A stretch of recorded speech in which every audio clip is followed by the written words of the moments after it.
मेरी अम्मी ने मेरी शादी एक 14 साल नाबालिग लड़के से कर दी। वो रोज़ाना रात को मुझसे दूर दूर ही सोता।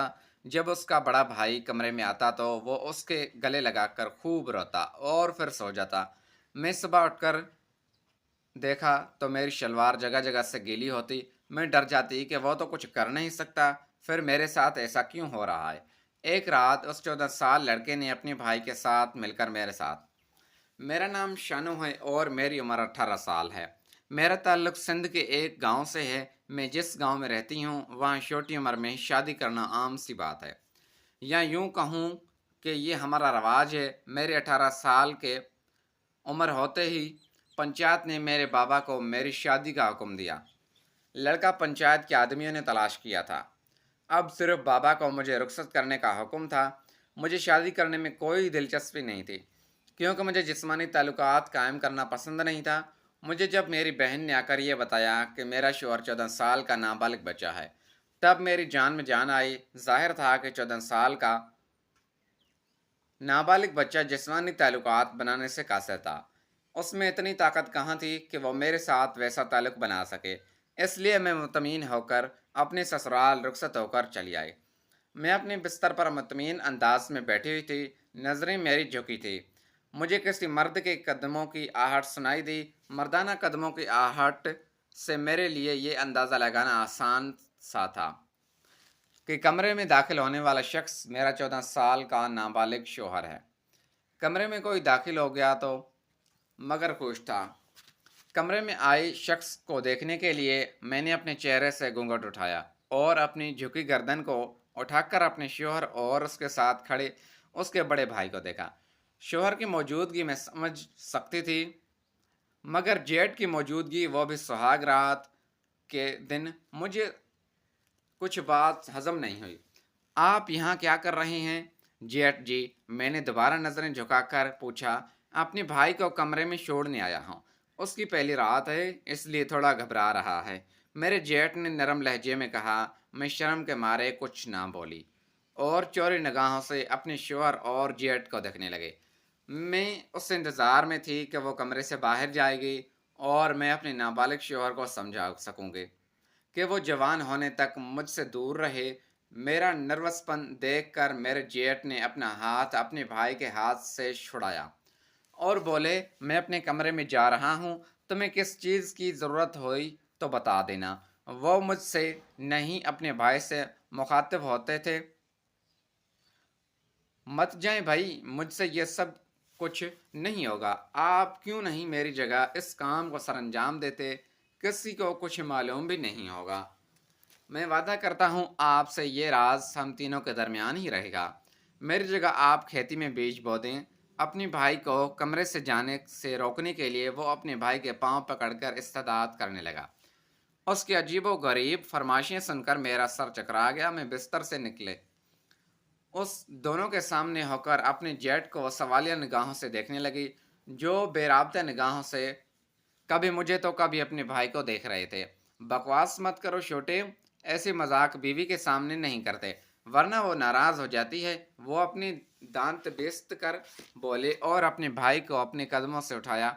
मेरे शोहर अपने भाई के गले से लगकर रो पड़ा। उसे उस तरह लड़कियों जैसा रोता देखकर मुझे ताज्जुब होने लगा कि कुछ गलत है। वो मेरे साथ बंद कमरे में रुकने से ऐसे क्यों घबरा रहा है, जैसे वो लड़की हो और आज पहली बार किसी मर्द के पास रुक रही हो। मेरे जेठ ने अपने भाई को रोता हुआ छोड़कर कमरे से बाहर निकल गया और जाते हुए मुझे गहरी खामोशी नज़रों से देखकर मुझे मज़ीद सरगर्दान कर गए। मेरा शोहर अपनी शेरवानी उतार रहा था।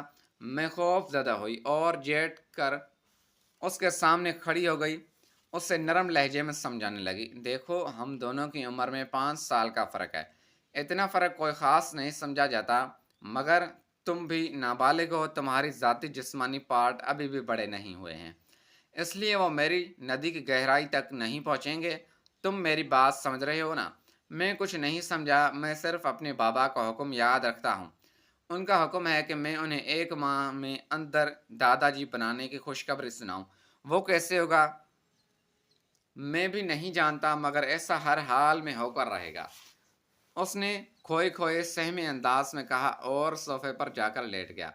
उसकी बातों का मैं मतलब समझ रही थी, मगर वो कहना क्या चाह रहा था, मुझसे बच्चा हो गया, मगर कैसे, वो तो उस नाकाबिले यकीन था। मैं कपड़े तब्दील करके सो गई। सुबह नींद पूरी करके उठी और वॉशरूम ताज़ा होने लगी। अपनी शलवार को गीला देखकर मुझे तज्जुब होने लगा। मेरे और मेरे शोहर के दरमियान कुछ नहीं हुआ था, जिसकी वजह से मेरी ये हालत होकर फिर से मेरे कपड़े ख़राब हो गए। ये बात मुझे परेशान करने लगी। ये बात मैं नोट कर रही थी कि मेरे शोहर का उसके भाई के साथ काफ़ी दोस्ताना ताल्लुक था। दोनों की उम्र में फ़र्क था, मगर नज़दीकियाँ ज़्यादा थी। शादी के अगले दिन मैं अपने सास के साथ ही मसरूफ़ रही। खाला जेट की बीवी कहीं दिखाई नहीं दे रही थी। मुझे भाभी की कमी महसूस हुई, तो मैंने अपने सास से पूछा, बांझ होने पर तुम्हारे ससुर ने घर से निकाल दिया उसे? शादी के 3 माह गुजर गए हैं, मगर अभी तक वो औलाद ना दे सकी हमको। मेरी सास ने बताया, मगर खाला एक बात अहम तो नहीं है कि शादी के फ़ौरन बाद ही बच्चा हो, और बांझ सिर्फ औरत नहीं मर्द भी हो सकता है। ये बात मैंने एक डॉक्टर को कहते हुए सुना था। सोच अच्छी तरह बात करने पर सास खुश हो गई,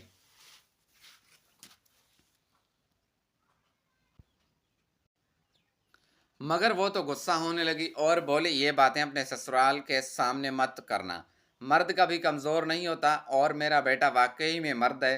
उसकी गवाही में खुद ही उन्होंने बहुत फिक्रमंद से कहा। अब से हर रात सोने से पहले जेठ जी कमरे में आते और मेरा शोहर उनके गले से लगकर खूब रोता और फिर सो जाता। उस दिन वो बहुत ज़्यादा रोया। मुझे उसकी हरकत पर गुस्सा आया। मैंने उससे बाजू से पकड़कर खूब झिंझोड़ा। ये सब क्या है? तुम मुझे सच बताओ, तुम्हारे और जेठ जी के दरमियान क्या चल रहा है? तुम क्यों उनके गले से लगा कर रोते हो? और फिर वो मुझे तरस भरी निगाह से देखने लगते हैं। मुझे नहीं मालूम, कुछ सोने दो, मुझे नींद आ रही है। उसकी नज़रें चुराकर जवाब दिया और सोफे पर जाकर लेट गया। उसकी हरकतें मुझे पागल कर रही थी। लड़की मैं थी, मगर लड़कियों जैसी हरकतें तो वो कर रहा था। मेरा शोहर मुझे कुछ बताए बिना ही नहीं रहता, इसलिए मैंने सोचा अपनी जेठ जी से पूछती हूँ। मैं उन सब बातों में इतनी उलझी हुई थी कि वक्त पर ध्यान दिए बिना ही जेठ जी के कमरे में आ गई। वो मुझसे उम्र में बड़े थे, मुझे समझदार इंसान लग रहे थे, इसलिए मैं उनसे अपना तमाम सवालों का जवाब लेने गई, मगर उन्होंने मुझे मज़ीद सवालों में उलझा दिया था। कमरे में उनकी बाहों में कोई लड़की थी जो बेतहाशा रो रही थी। मैं उन्हीं उल्टे कदमों से वापस आई, अपने कमरे में आ गई। जेठ जी गलत इंसान निकलेंगे, मैंने सोचा नहीं था। और फिर खाला ने भी कहा था कि उनका बेटा मर्द है। वो खुद अपनी आंखों से देख चुकी थी। वो शायद जेठ जी उसकी मर्दानगी की बात कर रहे थे। मैं डरे सहमे अंदाज में बिस्तर पर लेट कर सो गई। सोने से दूध पीना मेरी आदत थी, मगर आज परेशानी में दूध पीना ही भूल गई थी। मुझे नींद की आगोशों में हो गई। कुछ ही देर गुजरी थी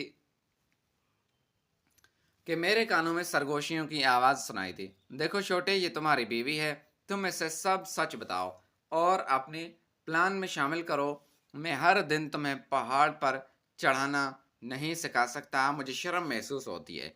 ये सब कुछ तुम्हें सिखाते हुए तुम्हारी ये उम्र सब कुछ करने की नहीं है।